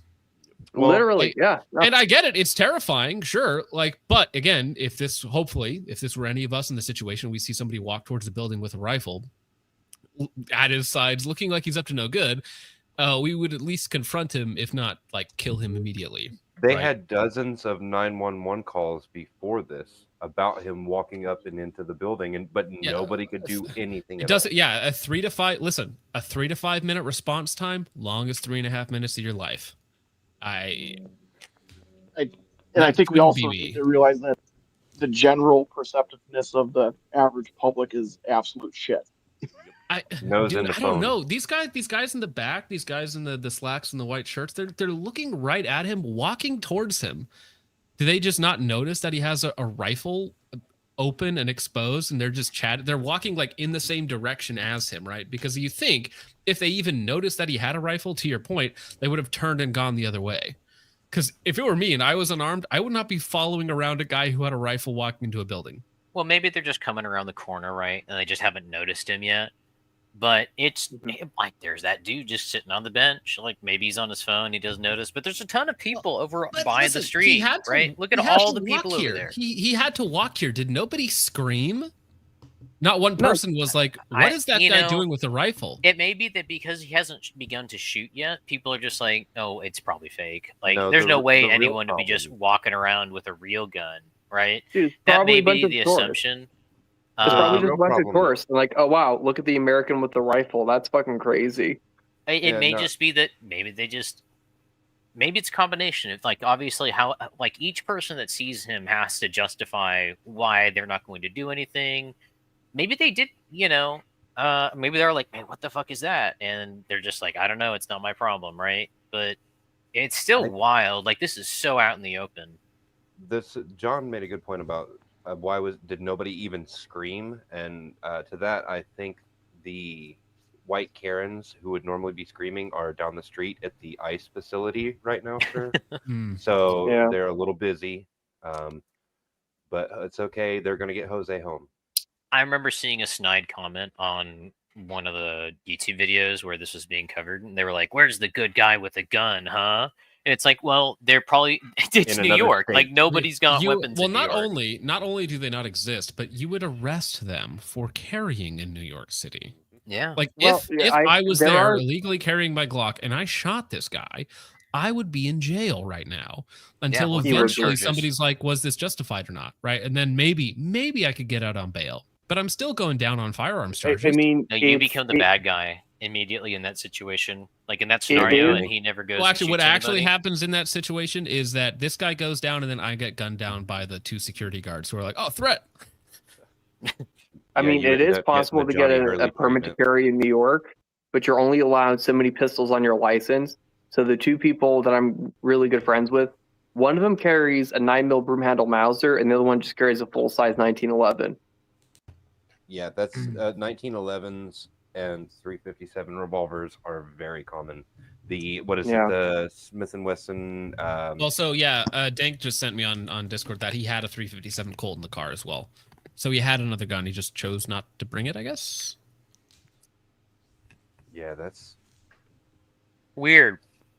I don't know. I'm jaded from years of law enforcement where it's just like you hit something happens and the next door neighbor who's sitting on the porch had no clue, a domestic happened, or the TAC team rolled in and hits a house and the next door neighbor has no clue that we're there and we caused all sorts of noise. So I'm not surprised that he walked past a bunch of people and everybody's in their phones just minding their own business and not paying attention to anything. I mean, it's not. I know in like places like London, like knife crime is pretty normalized, but in New York, I mean, maybe I don't know, maybe it's more common than I think. But London recently also posted it's illegal for you to show any protests that are racially or religiously charged. It's illegal for you to point out the migrant crime and the rapes and the attacks and the beheadings. Somebody sent me a picture of that. Yeah, it's the things you're not allowed to say in the UK is I'm glad we left. North Korea. It's fucking North Korea. Yeah, might as well be. Oh, well, that's a heavy topic. But speaking about something that's not quite so heavy, the new hotness from Smith & Wesson. Yeah, the Shield X, which is a Glock 19 size shield. It's the same thing every gun company does. Is you have your full size gun, then you make a compact gun, right? You go 17, go 19. And then you're like, well, those are still a little too big, so we're gonna go slim. So then you have your slim gun. So you go from your 320 to your 365. People are like, well, that's not quite big enough. So we'll go to the 365 XL. Well, that's bigger, that's nicer. But what about a bigger grip? So it's like, okay, well, now we're going to go to the 365X macro.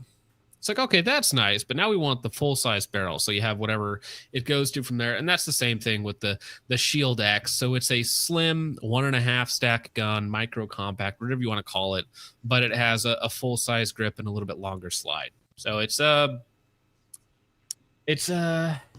back basically to a compact size, but now it's slim. So congratulations, it's a slim 19. And that's the circle of handguns.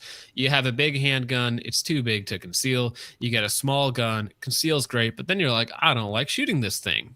So you just continually work your way back up until you rejoin the normal people. You conform to society standards, which is carrying a Glock 17 in your pants, like I do. So the Shield X, is this not the same thing as the Shield Plus? Well, the Shield Plus the Shield X is like the new version of it with the 3.6-inch barrel and the 15-round grip, I want to say. So the Shield Plus was the Shield barrel, but the longer grip, or do I have that backwards? I don't even think it had a longer grip. The Shield Plus was basically the original Shield 2.0. Oh, double stack, right? That's what it went to double stack, right? Modern, yeah, it went to double stack, and it come with That's 12 rounds, and they had a 15-round with the extension grip. Yeah. Yeah, because I've shot the original Shield Plus, and then the Shield Plus Performance Center where it's ported. That's a funny little gun. So the X is just the bigger one. So how is this different from the compact? They already had a compact. They slim. just renamed it and reintroduced it. Well, that's the thing. It's like, what's the difference between the what is it, the 19 and the 48? 48X? 49. We named it differently, so it's different. How dare you? It's the 15 mag, but slim. It's 15 round mags, but slim, so it's easy to carry. Whichever number that is. There's too many numbers floating around in my head, but it's essentially what all the gun manufacturers are doing. It's small but big. Is the 48 with a longer slide. It makes a lot of sense from a manufacturer's perspective, because your R&D time on these guns are probably very small compared to your initial product that you're kind of basing them around, and you're cornering more of markets that you're already trying to penetrate anyway, but maybe just people are like, oh, I love this gun, it's just a little big, or there's a lot of people it's literally just an X macro. That's it. Car companies do the exact same thing, where they will they'll shrink a car, they'll come out with a really compact car, and they'll be like, oh great, it's compact, it's nice, and then new families or just couples buy that car, love it, and then they start to have kids, and they're like, oh man, I wish I had just a little bit more room. And so then they increasingly go up in size, but it's the same model that increases in size until it's the same size as the bigger model. So it's it's the same circle. Hey guys, I gotta run. I gotta prep for the next stream. So thank you, Focus Trip, for having me on. And of course, I'll see you guys over there. In about 20 minutes. Yeah, in 20 minutes, we do have a hard out to go to the Redoubt channel, where we are going to be discussing the Solas, which will be a fun discussion. And I did get to do some prep for this, so I hope this is fun. Should be great. All right, see you guys. All right, have a good night, James. Got to cut out. I'll see you in a minute. Got to cut out as well. I got to put the kids down to bed. Well, okay, putting them down or putting them to bed, they're very different things. Same thing. There you go. Later, guys. Adios. All right, have a good night, Ben. Yeah, but I mean, it's literally the same size. Widowy the same size as an X macro. So congratulations, it's back to a full size gun, but it's just a Widow Swim. It's just a Widow Swim. Oh, I haven't even talked about that. Thank you, James. Yeah, so Glock Store, they came out with their own 26X frame. I don't know if you guys have seen this, but it is the 26 slide with a 19 frame, and it's done up like the like a nice frame rather than the standard Gen 5 Glock. Let me see, 26X. Do we have any 26 enjoyers in the chat? No, I run an old 19. I don't like Glocks at all, so no. Yeah, Hawkeye was having some fighting words about Glocks the other night. Rude. Yeah, Heretic in the chat. Yeah, the 26X. So it's a 19 frame with a 26 slide. That's all it is. And it's that people have been wanting Glock to make when it comes to their short, stubby, fat guns, because this is a full-size grip. So the thing that I like about the 26 is that you still get, for my small hands, you get a full grip with an extended magazine, and you get the full width, which for me makes it easier to shoot. I enjoy having the full width grip. And in this, you actually get an accessory rail, whereas on the factory Glock 26, you don't get an accessory rail, which is really lame, super lame. So they should have made it. I just want to put a 26L slide on it now and make it perfection. Well, so wait, a 26L would just make it a mini 47. So you have the 26 guide rod, the 19 slide, whereas on the 47 you have the 19 guide rod and the 17 slide. And it would just take a regular 19 barrel. Yeah, that too. Brandon, what was somebody was posting photos in the Discord chat about some dude who took like the really tiny Glock and he shoved like the longest slide on it and then it got stuck. What was that? I know what you're talking Hey, about. Lucas, hope you're having a good night, man. Man, I don't know the specifics, but yeah, they put the wrong slide on the wrong frame, and then the slide got locked onto their frame, and they could not get it off. Yeah, so I had a buddy that did that, and then he brought it to me. He said, "What did I do?" I said, "You were born retarded," and I had to then drive the pins out and take it out with the fire control and the locking block still attached to it. Yeah, it's a nightmare. If you by the way, don't do that. If you think it's funny to be like, haha, I'll post online, don't do that to your guns, guys. Yeah, do it to somebody else's guns. Yeah. Become ungovernable. Do what you want. You have free will. 26 frame, 26 guide rod, 34 slide. There you go. I have one. I you know what? I'll do it. Yeah. Don't do it. Don't do it. I love the way the 26 shoots. So I've had all the mid-size slim Glocks. I just don't love the way that they shoot, but the 26, because super short, super easy to conceal, and it has that fat grip that fills up my hands. Don't take that out of context. On an Echo bike, hey guys, Lucas Bot can currently working legs. Okay. What? Spending more time in the gym. That's right. This is gonna be thick. How long is the barrel on that 26? 3.2. Right? All Because right. it's 3.2 for the 3.25. Yeah, I think you're right. 3.2. and then it's 3.6 for the 3. No, it's like 3.9 for the 19, and then it's 4.25 for the 17, and then 5 for the 34, something like that. You know what it is. Yeah, I don't hate it, but you could also buy a PO1 CZ and not be gay. You can buy a PO1 CZ and not be gay. I don't know if you can buy anything CZ and not be gay. That being said, I am about to buy a Shadow 2. So, oh, brother, this guy stinks! Wait, why do you want the Shadow 2 and not the TS Orange, which is arguably better pistol? It's actually whichever one's in stock is the one that I'm going to get. So whether they have, because they have the TS2 and the Shadow 2. So the thing that I can do with the Shadow 2 that I can't do with the TS2 is the TS2 is a limited optics only gun or a limited only gun.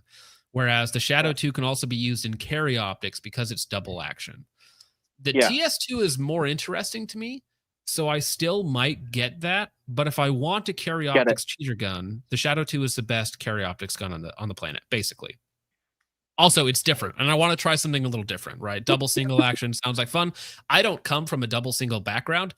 I come from striker fire only, right? So whether it's hammer fire, double single, whatever it's going to be, I want something that's a little different. So Shadow 2 or a TS2, they both do that, but the one Shadow 2 that I got to shoot in a match, I had a great time with it. So I was like, this is fun and it's different. So for me, shooting something where it's not just the same thing every time, it can be a little different. It can, still have a very high ceiling. It's basically the best gun for USB-C carry optics. Either way, just something new and different to keep me entertained while I'm shooting, basically.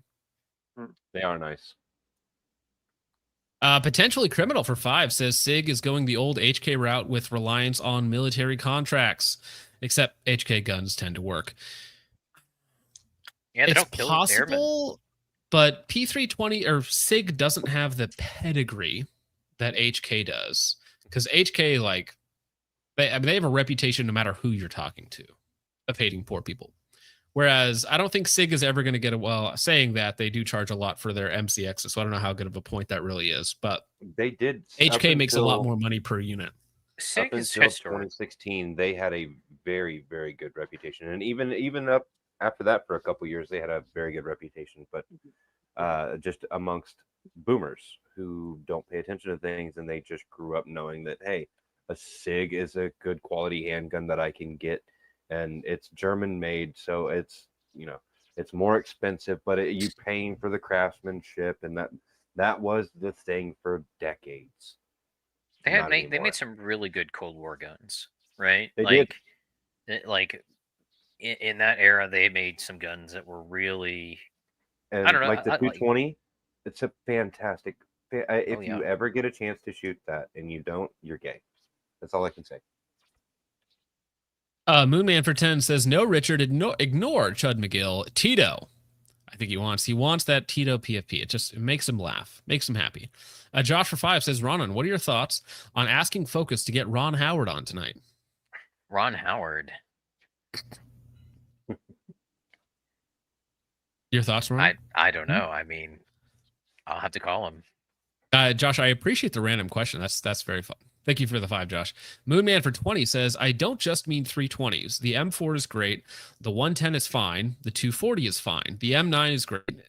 Insert whatever that might have come in a Woodstock here at some point here is great as well. Old thing good, new thing bad, always. That's right. The anti-consumerist mindset, or like the boomer consumer mindset, right? Where it's like, oh, 2 world wars, or listen, kids, the M14 was actually the best rifle of all time. Which that's my dad when he was in the Marines in 1968.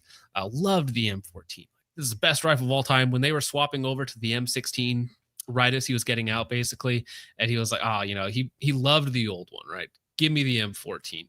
And I think the M14 and the M7 currently have a lot of things in common.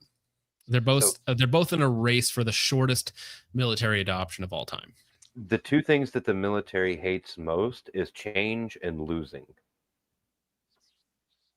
I thought we were going to say change and money. Well, yeah. Chud McGill 69 for 2 says gay son or mud shark daughter. What? I choose the third option. Could be worse. Oh my gosh. Why am I the one who has to choose this? Yeah. Please take this cup from me. Heathen from Texas for 20 says, thoughts on the Gen 3 BRN 180 for a general purpose rifle. I've been waiting to get a fighting carbine, quote unquote, or a general purpose rifle for a while. I keep eyeing the Gen 3 BRN 180, and all the videos I see on it are either first look videos from a year and a half ago. Well, that is the thing. So as somebody who has no time on the Gen 3 BRN 180, I would hesitate to recommend it in general, just because it's not a tried and true platform, whereas pick your name brand AR is. So I have a Gen 2 180. I have a Gen 2 180 in the closet right now, and that's fine. So if they improved on it on the Gen 3, that would be more fine. But again, without having time on it or it having more of a track record, I would hesitate to recommend it as a true fighting rifle, whatever that means for you personally. If you're really just looking for an excuse to buy something new and cool, it might be new and cool. But would I recommend you to trust your life with it tomorrow? Probably not. Thank you for the 20, Heathen.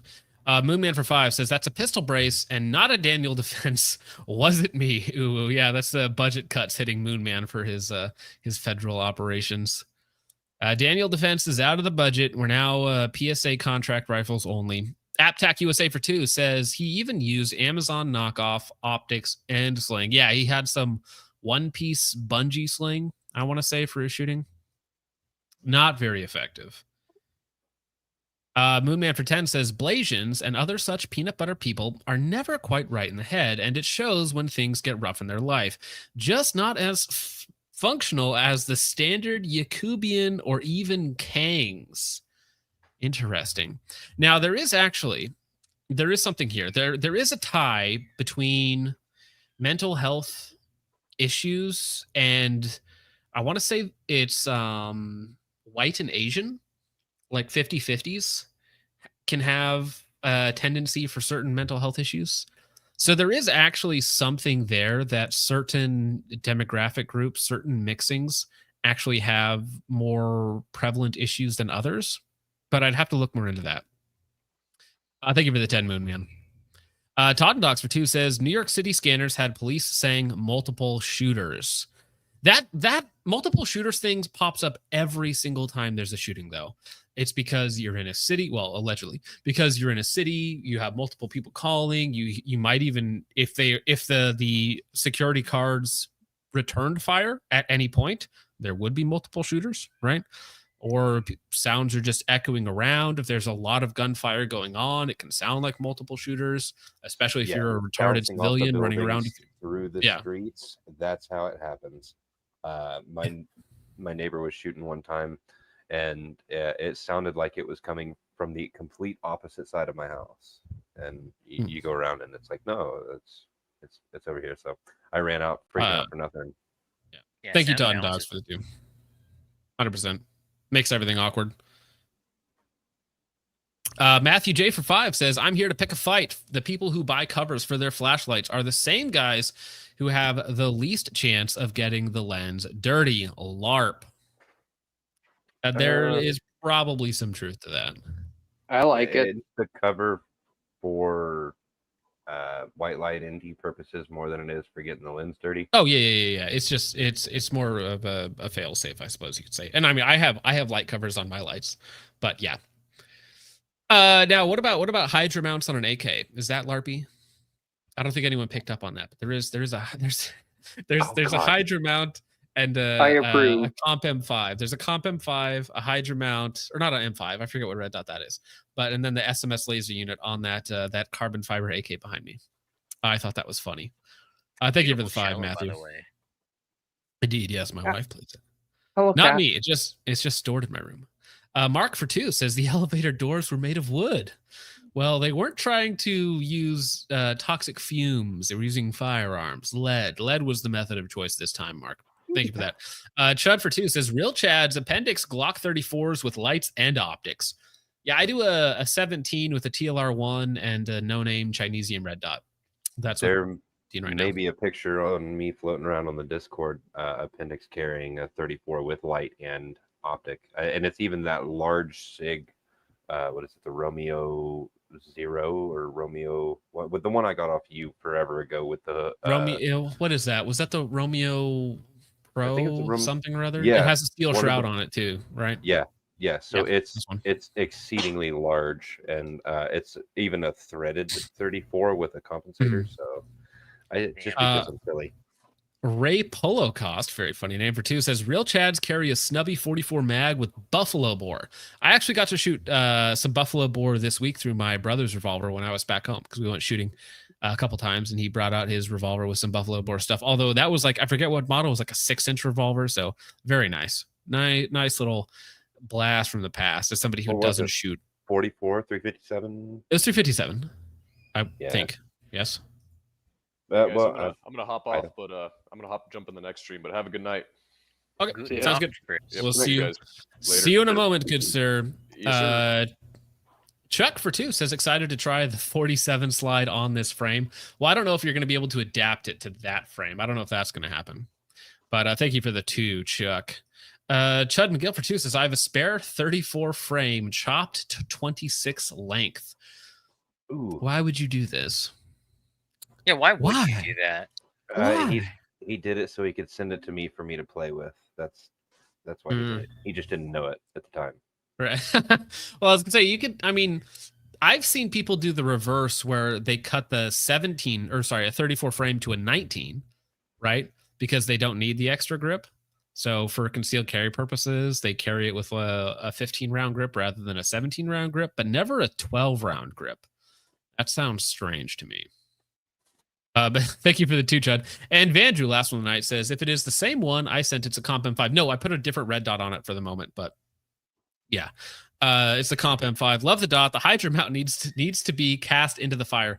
You know what's actually funny about the Hydra mount is I actually tried to put it on the Jackal, and it is one of those mounts that's machined too nicely that it doesn't fit on the Jackal. So unfortunately, I couldn't put it on the Jackal because it's the Picatinny rail is just too out of spec.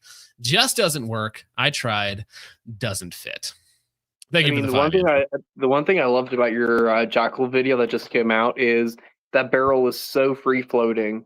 It's even free floating from the screws. It's like hyper accurate, dude. Double free floating. It's wild. Now, I finished that video and I was like, I forgot to put. I didn't even talk about this factory stock breaking off anything like that, because I missed a section of that video because I have the lash of that B5 stock that just, it's a tiny plastic garbage stock that broke off after it fell like 2 feet, like literally 2 feet, snapped, and that's a $200 stock. What a waste. Well, So hold on. To clarify, it fell 2 feet onto padded carpet. Well, yeah. So it actually, to be clear, it fell from that tripod onto this carpeted floor and broke the stock completely.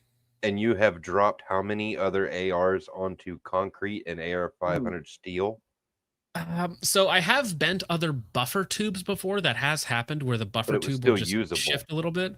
Yeah, it was still usable, but that just completely made the stock worthless. So what I had to do was somebody bought me an adapter beforehand, but well, that too. But somebody bought me an adapter, and then I bought a folding stock and then a buffer tube adapter for my Jackal, so that I could use a real stock on it. So I had a real M4 or a B5 stock on it, and that actually worked quite a bit better. All right, gentlemen. Ronan, what do you got going on, good sir? Because we're about, people were asking, we are about to head over to the second channel, or the third channel, I should say, for a stream with James and Chris for another 2 hours of fun. So we have a hard out in 3.5 minutes. There we go, I will boys. be leaving regardless. Ronan, what do you got going on, good sir? Well, not much. We've just been doing some stuff here at the farm and just been having more calves. We're up to like 15 or 16 new calves now, so it's just keeping me busy. And I did get a hold of Ron, though. Oh, yeah? Yeah. Well, what are your thoughts on Ron now? Ron who? Ron Howard? Howard D's nuts on that chin. That was supposed to be the joke, but I didn't catch it. I didn't catch it. But thank you. Thank you for letting me slide into that. That's all I wanted. But thanks. Yeah. Mm-hmm. But yeah, that's it. Just farm stuff. Hawkeye, what do you got going on, good sir? PSR is doing a video on my carbon fiber handguard. I think that should be coming out this week. He's doing that on the new Pioneer Arms AK, which from everyone I talked to said it's really, really good. And it's $400 less than the WBP. And that's it. And looking forward to see the results of the monthly shooting challenge in the Discord. That's right. That ends this month, which you guys can't even join because I'm not even going to post the link for you guys. So don't worry about joining. If you're not there, you're not cool enough to get in. Yeah. Also, Hawkeye Around the Fire did a video apparently on your carbon fiber stuff too. Yeah. Oh, yeah. So it's raidersarms.com you can go to, or Instagram is also raidersarms. And Around the Fire, he also picked up a handguard, and I was talking to him today. He did a part 1 on the installation. Sweet. Yeah. And plus you got that other chassis you're working on. It's cool enough. Yeah, that'll be done next week. I'm gonna throw a Kid 1022 in it, and then throw it on some carpeted ground. If it doesn't break, then we'll just start selling it. Yeah. Well, do you have any plans to make one for the takedown? No. Okay. Maybe no. The way that there's the chassis and then there's a tube here, so the aluminum tube threads over that and screws in. I don't know how that would play with the takedown model. It's a quarter turn rotation with a locking wedge on it. I can talk with you about it later on, but I would need to physically get one to measure it out. But yeah, that's it. I have. Awesome. Parts coming out for the Yugo and the Crink in the near future. So sounds good. Richard, what do you got going on, good sir? I am going to be unpacking boxes and sorting things out and putting things away for probably the next 3 weeks. But in the meantime, I will hopefully have some more clips coming out on the Out of Focus Clips channel. Anybody who is still here by this point that doesn't know, you're hopeless. You're hopeless. But I do run the second channel for John, and I put clips up from the stream, just short 3-4 times a week, probably. For the last couple weeks, I've been going every day just because we've had an excess of content. But now that I'm into other things and other ventures, it will probably drop back to about 4 a week. That's what I'm looking at right now, probably. So I should have some clips, if not tomorrow, then Friday. So if you could go over and subscribe, that would be a huge help. thank you guys for everything and for helping out. It's awesome. So, John, what do you got coming up? Well, let's see. I got so I'm back today. I'm leaving tomorrow. I have to go all the way to Minnesota for a few days, so I'm going to be out of town again till next week. So maybe there will be a stream on Friday, maybe not. I have a match tomorrow night that I did some shooting for today because I just got back this morning, basically. I have a match tomorrow, and then I am leaving to Minnesota. And I am coming back next week, Sunday time-ish. So hopefully the week after next, we'll be back to the regular schedule. There's more video. It will probably all be edited on my laptop as I've gone. But I think that is about all that we have for tonight, gentlemen. So I want to say thank you to everyone in chat. Hope you had a great time. We are hopping directly over to the other channel now, which I am starting the intro on the other channel and ending this stream now. So you guys have